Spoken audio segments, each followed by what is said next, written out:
Welcome to the Big Tiny Food Face-Off. Go, go, go, go, go! A cooking competition where young chefs with big dreams compete to cook the world's smallest food.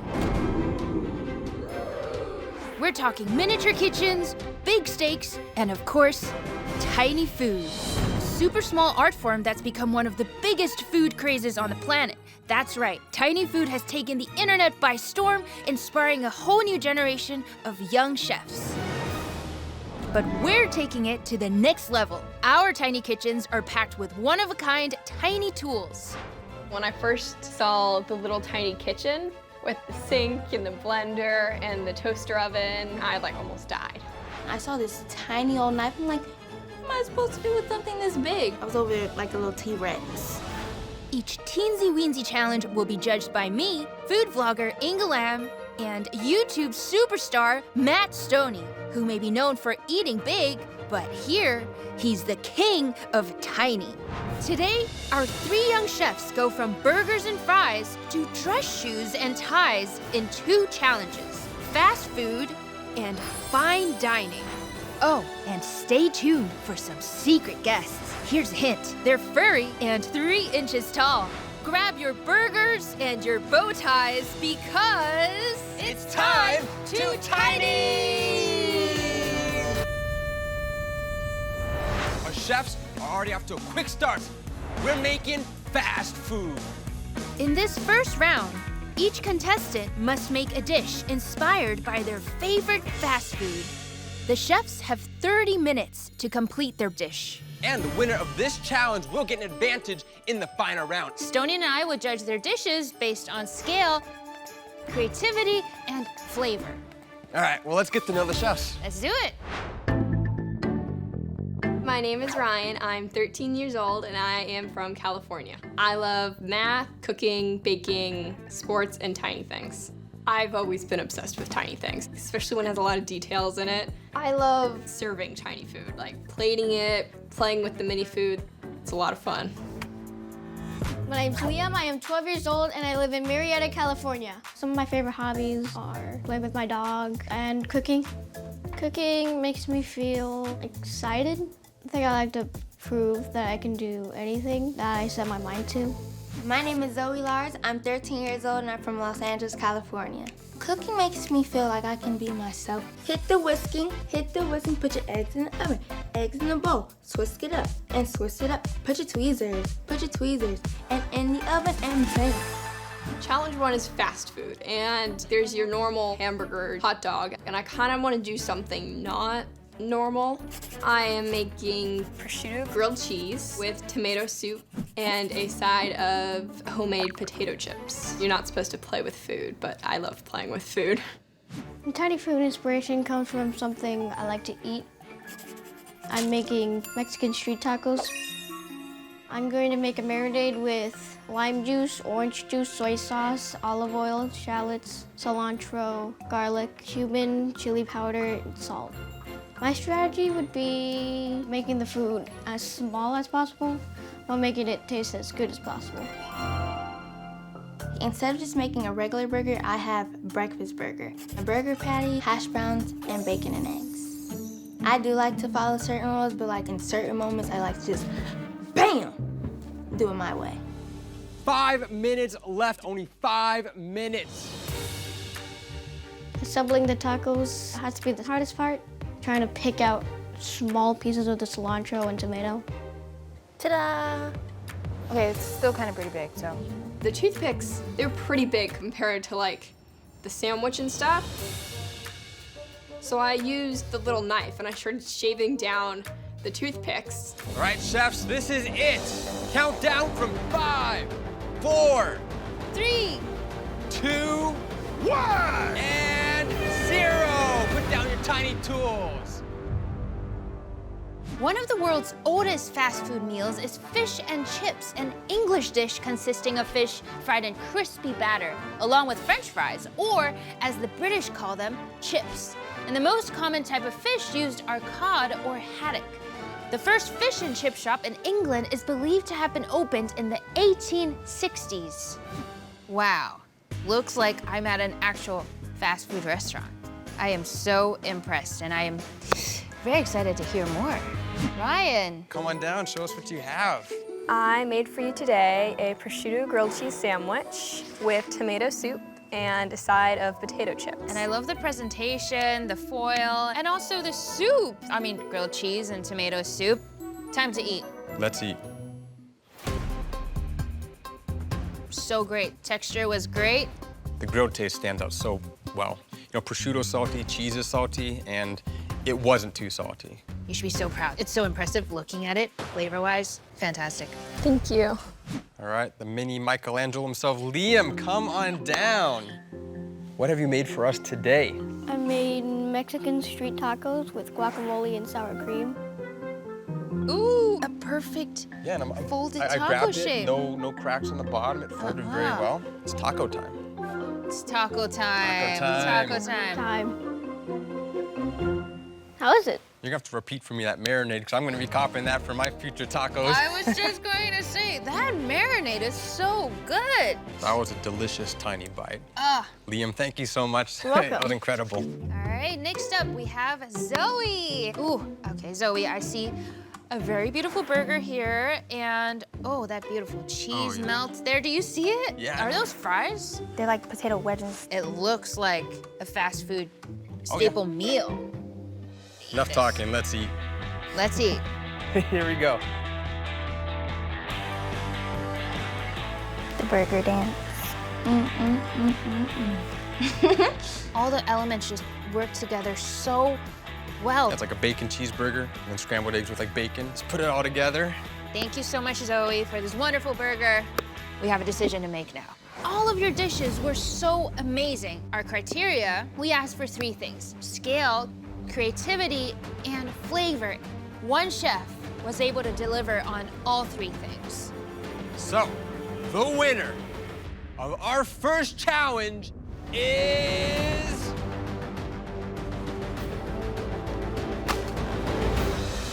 Ryan with their delicious grilled cheese sandwich. Congratulations, Ryan. Again, flavor-wise, everybody did such a fantastic job, but Ryan, you really took it to the next level with your little attention to detail, the way you scaled it down so perfectly sized, perfectly That seasoned. little baby pickle at the top, too. Truly, so congratulations.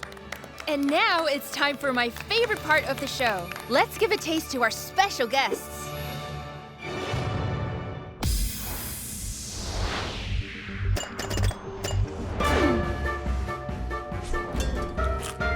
Say cheese.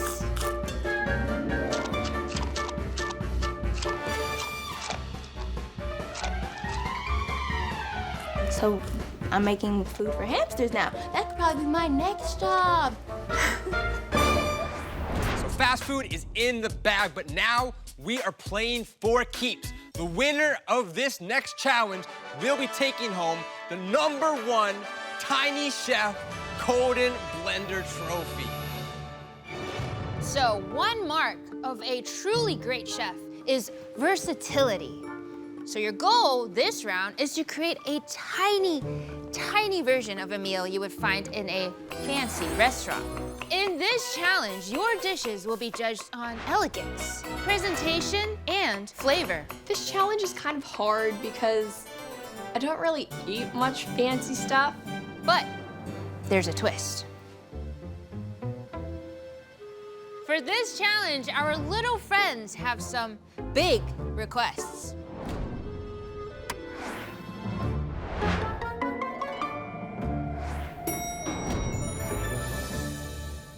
One of you will be making beef, one of you will be making seafood, and one of you will be making a vegetarian meal. And since Ryan, you won the first challenge, you get to assign the 3 main ingredients. Right, I'm going to make it tough on you, and I'm going to give you vegetarian. Good luck. I think I can make something out of this. Oh, when I think of fancy, I think of seafood. It's official. I'm gonna give myself seafood. We're gonna give that to myself, and you, beef. I got beef, which is so good because I do eat meat, so that was right up my alley. Have fun.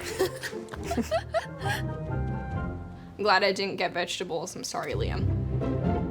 Time to do a little shopping. If you're ready, get set, go! Go!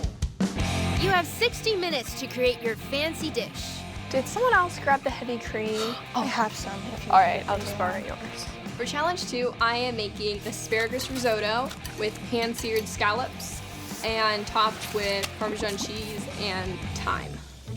Most important. For challenge 2, I'm making ricotta gnocchi with a truffle Parmesan sauce, garnished with truffle and kale on top. Here we go.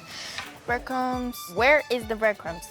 My favorite dish to cook would be steak, especially if I'm feeling a little bougie or a little fancy some days. You look a little underdressed for this challenge. I agree.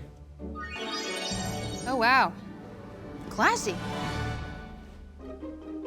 Hopefully this helps push it down. I'm making a steak roulade. A roulade is basically a meat layer and then your herb paste. You roll it up, mashed potatoes, breadsticks, and roasted vegetables. Gotta make it super thin. First, you have to pound your meat because you have to try to get it super thin. And once you have everything laid out, you roll it up. I think I have to focus on getting that spiral correct because if you don't have that spiral look, it won't be a steak roulade. It'll just be a steak with stuffing inside. Check out, Zoe just rolled up her meat. That's something that you would expect to see at a fancy restaurant. They slice it up and you see that beautiful pattern on the inside. If she can pull it off, it would be very, very cool. Before sticking it into the oven, you chop up your mixed vegetables. I use carrots, purple carrots, beetroots, and different squashes. Magnifique. I started with the risotto because risotto takes a really long time to cook, so I was a bit nervous about that. Cutting the scallops was really fun. Since the knife was so tiny, it was pretty easy. But if I overcooked them or undercooked them, there's like so many different things that could go wrong. Chefs, 30 minutes left. I can smell how good this is from over there. How are we doing, Ryan? I'm doing good. I think I'm actually a bit ahead of schedule. What's happening with the scallops here? Are you worried about overcooking them at all? I know scallops shrink when they cook, so I was worried they might get too small and it would be unproportional. So I'm gonna do some at certain, like, really seared and then a little less seared just to make sure, and then I'll try them. So a little like trial and error and make sure you get, okay, that's very, very smart.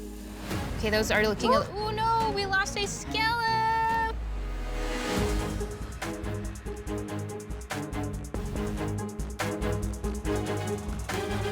Oh no, oh no, it's gone, it's gone, it's gone, just forget about it. That was a bit scary, like, oh my gosh, I just dropped a scallop. I figured something was going to go wrong with this scallop, whether I burned it or overcooked it or like shrunk. So I made a ton of scallops. I think my competitors would be very tough to beat, but I'm very confident I could do well because I'm very familiar with pasta, and I think pasta's already a very fancy dish. The shape of gnocchi I have to pay attention to because I don't want it thin and pointy like rice. It's too big. There we go. Zoe, how is it going over here?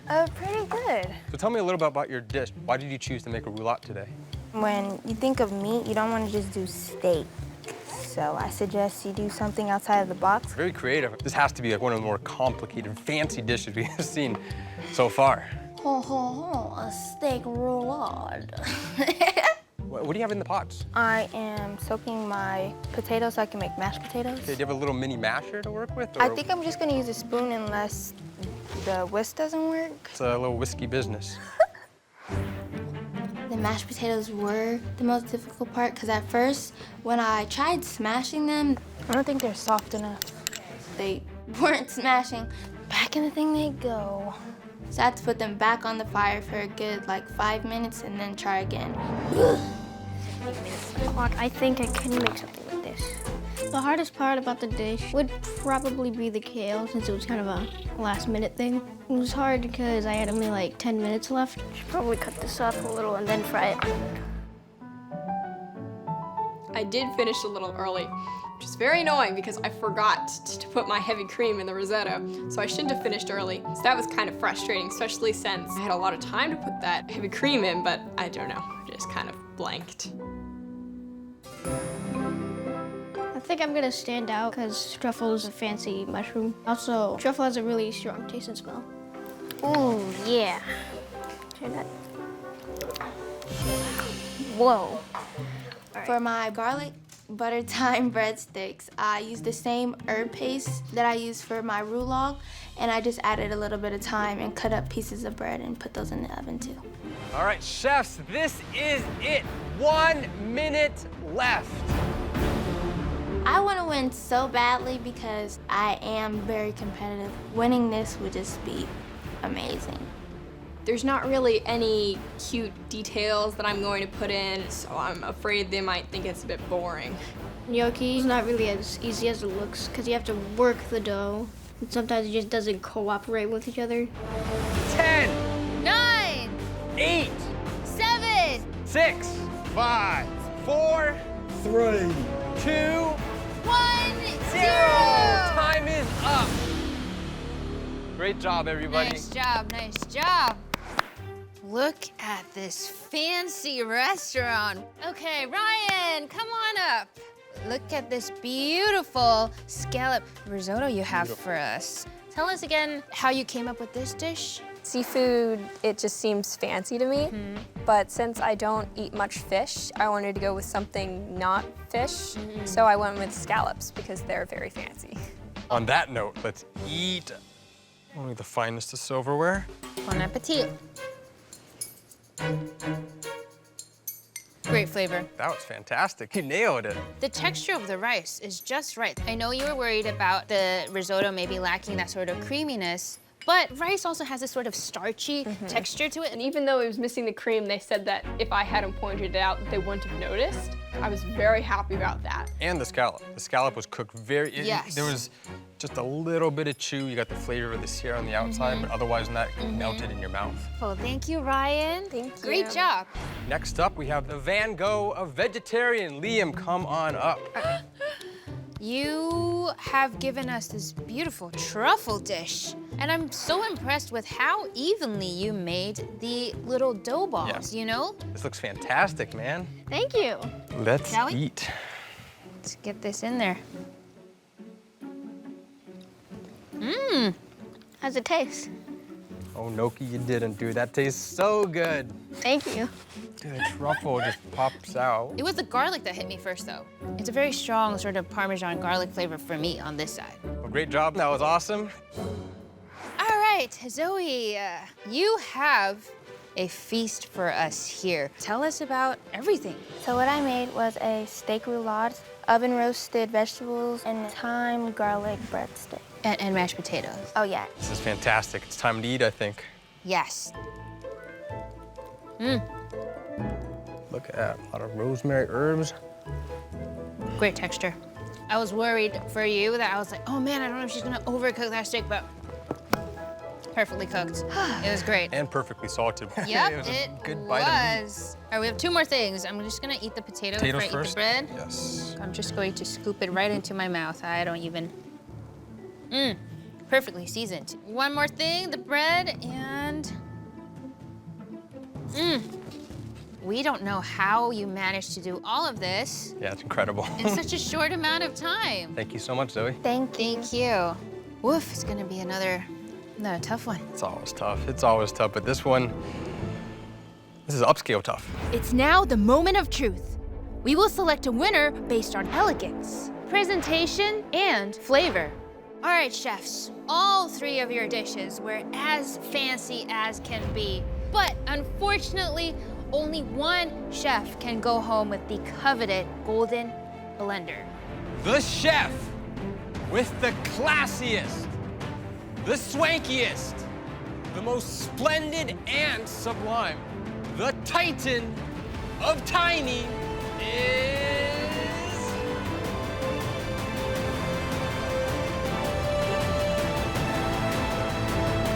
Zoe with her delicious roulade. Congratulations. Oh my gosh, I just won the Tiny Food Challenge. I'm so thankful that I got you. Oh yeah, I did it. Get this stir fried. And then boom. It really is that time, right? I had so much fun. There was mini stuff, and I was making mini stuff for magical hamsters. The whole thing was so much fun. Being on the Tiny Food Show was kind of one of the best days of my life.